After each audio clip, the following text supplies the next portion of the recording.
कोई ने कहा कि मैं ग्रह नक्षत्र पे विश्वास नहीं करता। अरे सुई से कोई भी अगर ये कहे कि मैं ग्रह को नहीं मानता तो घड़ी निकाल के फेंक दे भाई। आज आपके इस ग्वालियर के अंदर एक ऐतिहासिक रूप से खास करके साइंस की दुनिया का एक अनूठा संग्रहालय का शुभारंभ हुआ है। मुझे इस बात की प्रसन्नता है, हमारी भूगर्भीय हलचल के साथ पृथ्वी की उत्पत्ति कैसे हुई, पृथ्वी की उत्पत्ति के साथ साथ बाकी घटनाओं में धीरे धीरे करके ये जो जनजीवन दिखा है, ये जनजीवन कैसा हुआ, इसका थोड़ा संवाद करेंगे।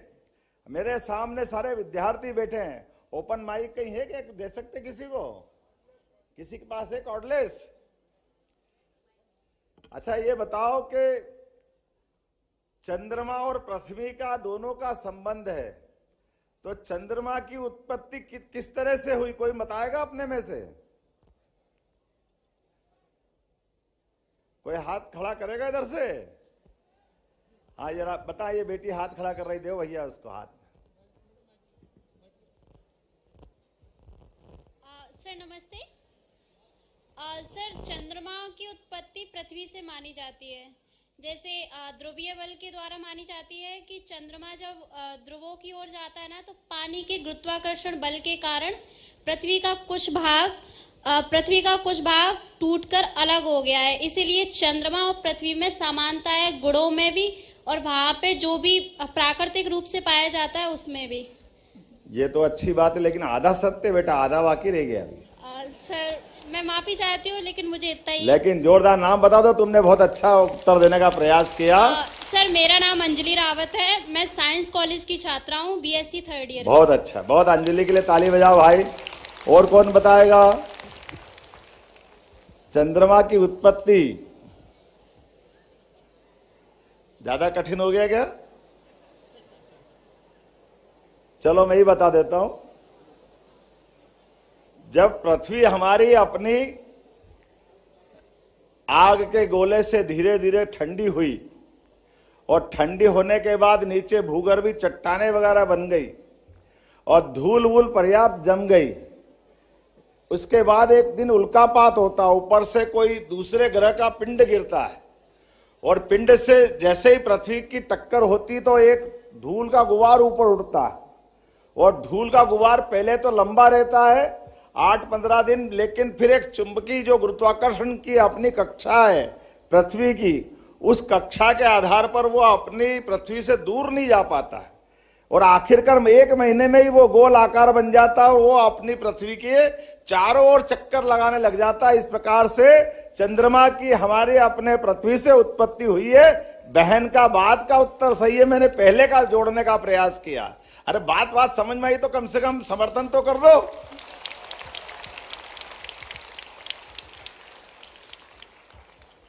हमारे बीच में परमात्मा की दया से थोड़ा सा एक प्रश्न और पूछता हूं। कोई ने कहा कि मैं ग्रह नक्षत्र पे विश्वास नहीं करता, तो सरल उदाहरण से ग्रहों पे विश्वास, यहां जितने बैठे कोई ऐसा है कि जो ग्रह को नहीं मानता, तो वो कोई हाथ खड़ा करके बताए कि मैं ग्रहों का असर नहीं मानता हूं, ग्रहों की मेरे जीवन में कोई रोल नहीं है। थोड़ा सा कठिन है क्या? उल्टा बोल देता हूं, ग्रहों का अपने जीवन पे क्या असर आता है, ये खगोलीय घटना से जोड़ के नहीं बता रहा हूं, सीधे सीधे हमारे बीच फिजिक्स से जोड़ रहा हूं। अच्छा ये बताओ, हमारी घड़ी काहे से चलती है? काहे से चलती है? कौन कौन कह रहा सेल से? हाथ खड़े करो। मैं कह रहा आप सब फेल। अरे घड़ी का सिद्धांत काहे से चलता है ये बता दो। चलो हैं? क्या हुआ? अरे सुई से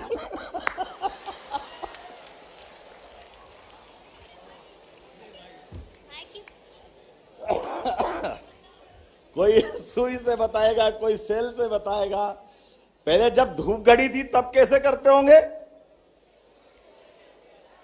छाया से भी चलता है ना।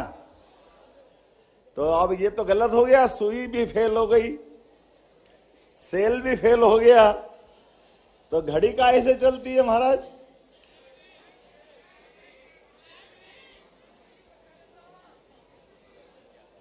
ये देखो, ये बात किनारे आई हमारे लिए। एक बात आप ध्यान देना, इस चराचर जगत में, ब्रह्मांड में कोई स्थिर नहीं है। साइंस के विद्यार्थी जानते होंगे, इलेक्ट्रॉन, प्रोटॉन, न्यूट्रॉन जो है जहां से चक्कर लगा रहे हैं, कोई अपनी जगह रुका हुआ नहीं है। ऐसे ही पृथ्वी भी चक्कर लगा रही है। किसके लगा रही है? देखो, आपको मालूम तो था, तो चक्कर लगाने का उसका समय नियत है ना, एक अपने आप में है ना। और पृथ्वी दो तरह से घूम रही है, एक तो ऐसे घूम रही है और एक अपने अक्ष पे लगातार घूम रही है, जो दिन और रात की स्थिति लाती है। तो सच्चे अर्थों में घड़ी का सिद्धांत हमारा ये दो ग्रह की परिक्रमा है। तो हमारे में से कोई भी अगर ये कहे कि मैं ग्रह को नहीं मानता, तो घड़ी निकाल के फेंक दे भाई। घड़ी के बिना कोई कैसे कैलकुलेशन कर सकता है? तो मेरी बात समझ में आई है तो कुछ मेरे को लग जाएगा कि हाँ, बात समझ में आई है।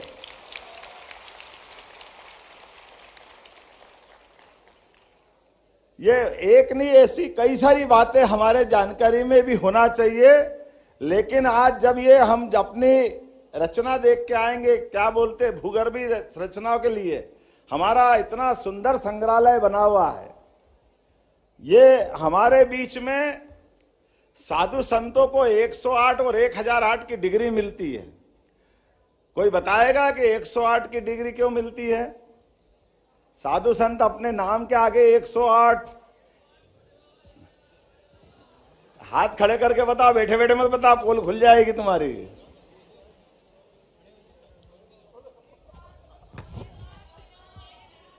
क्या हुआ? 1008 का अगर हम, किधर है हाथ? बात तो बता सर। जैन सर, 108 छोटे बाबा, 1008 बड़े बाबा, ये हमारे यहाँ।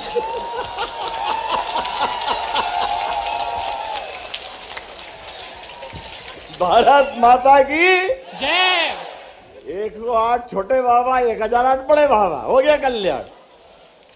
इससे बढ़िया कोई जवाब नहीं भाई।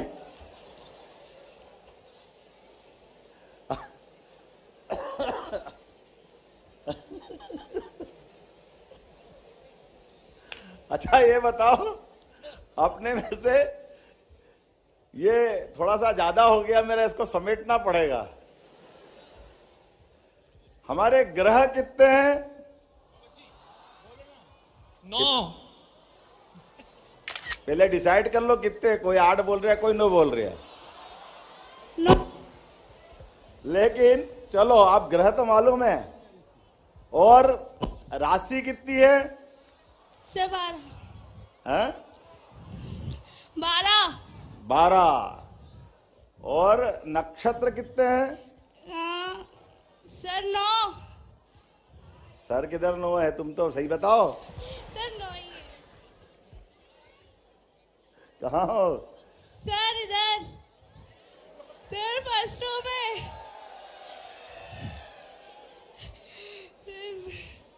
बताएं नक्षत्र कितने हैं? सर 27। बहुत अच्छा, ताली बजाओ जिसने 27 बोला उसके लिए।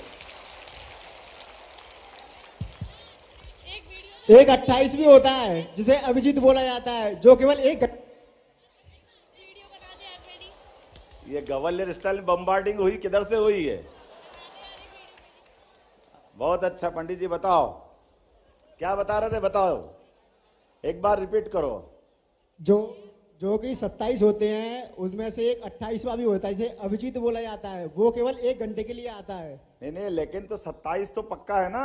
हाँ, 27 तो पक्का है, लेकिन तो वो भी आता है उसके साथ अच्छा, में। एक नक्षत्र साल में कितनी बार आता है? अब इतना नहीं पता।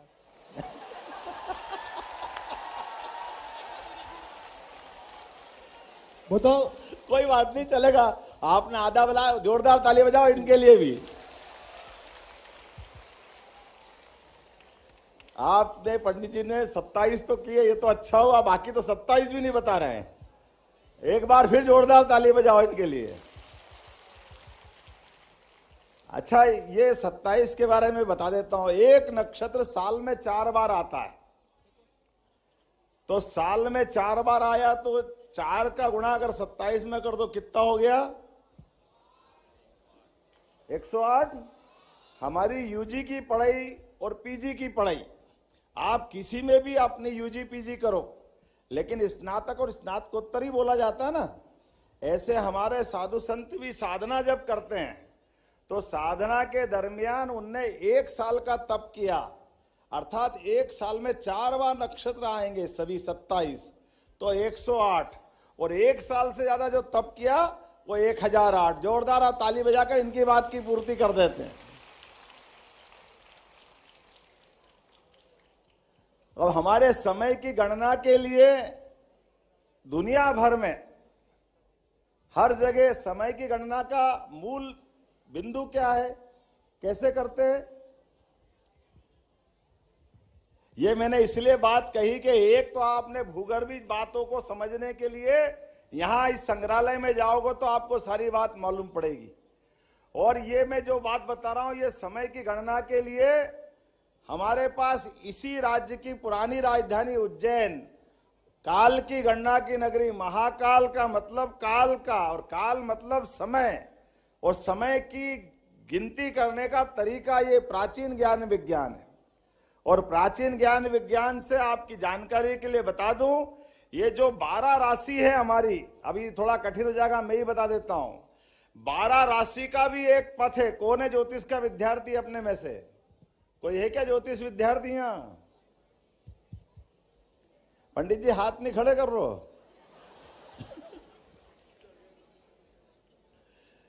तो ज्योतिष के विद्यार्थी थोड़ा सा उसके नजदीक पहुंचेंगे कि हमारे यहाँ अपने पृथ्वी ये 360 डिग्री पर पूरा अपना आकार मान लेती है, ऐसा ही है ना 360 डिग्री, और प्रत्येक डिग्री, प्रत्येक राशि को 30-30 डिग्री पे रख दो तो कितना हो गया? भारतीय हो गया 360। तो ये आपने में से कोई भी प्रत्येक राशि में इसका हिसाब लगा सकता है कि कौन सी राशि कब कितनी डिग्री पे जाएगी। ये हमारे अपने प्राचीन विज्ञान के लिए। इसलिए दुनिया के अंदर समय गणना की अगर बात करोगे तो दुनिया में समय गणना या तो सूर्य से या चंद्र से जोड़ते हैं। ये एकमात्र भारत है जिसका प्राचीन विज्ञान अपने नक्षत्र की गणना के आधार पर सूक्ष्मतम गणना करता है। अपनी सनातन संस्कृति के लिए जोरदार ताली आनंद से लो कि हमारी गणना सबसे शुद्ध है। दोनों घटनाओं में फर्क पड़ सकता है, सूर्य और चंद्र में, लेकिन नक्षत्रों की गणना में कभी गलती नहीं हो सकती। इसलिए प्राचीन से प्राचीन जब भी सूर्य ग्रहण चंद्र ग्रहण निकालना हो तो हमारे पंचांग से पंडित जी फटाक से निकाल देते हैं। आज के इस अवसर पर वैसे तो मैं बहुत सारी बातें कर सकता था, लेकिन आज अपने में लगा कि थोड़ा भारी हो रहा है। हमारे यहाँ इस ग्वालियर के अंदर यशस्वी प्रधानमंत्री ने आज ये मान के चलो इस साल की पूरे देश के अंदर सबसे बड़ी सौगात क्या दी है, कोई बताएगा? मध्य प्रदेश के लिए सौगात मिली है, बताएं कौन बता रहे? कुछ बोल रहे क्या गुजर साहब?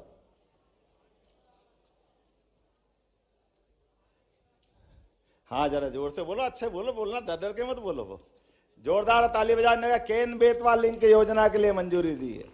जोरदार ताली बजाओ। नदी जोड़ो विश्व का पहला, ये वाकई अद्भुत योजना है। एक नदी से दूसरे नदी को जोड़ करके उस जल राशि का उपयोग अपने जीवन में भी किया जा सकता है। ये वाकई विश्व का नदी जोड़ों का कल्पना की थी स्वर्गीय भारत रत्न अटल बिहारी वाजपेयी जी के लिए। जोरदार अभिनंदन करो अपने अटल जी के लिए।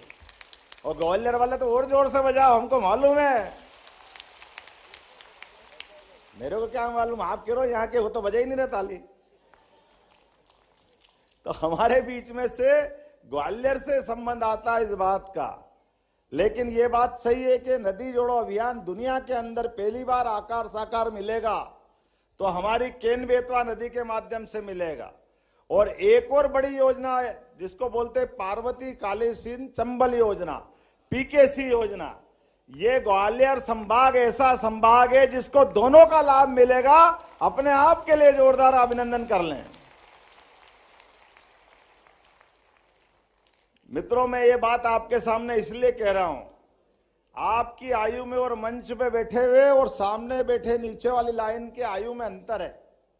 हम लोग वो दौर से निकल के चले जाएंगे जिनने ये जल के कष्ट के आधार पर जो अपनी उन्नति हो सकती थी, जहां तक जा सकते थे, वहां जाने में अभी हमारी परिणाम तक आने में काफी कष्ट हुए, लेकिन हम देख नहीं पाए।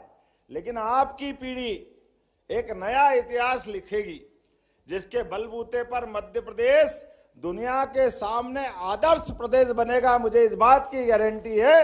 ये माननीय प्रधानमंत्री द्वारा दिए जा रहा राशि 1 लाख करोड़, जोरदार अभिनंदन करो अपनी केन बेतवा नदी योजना के लिए।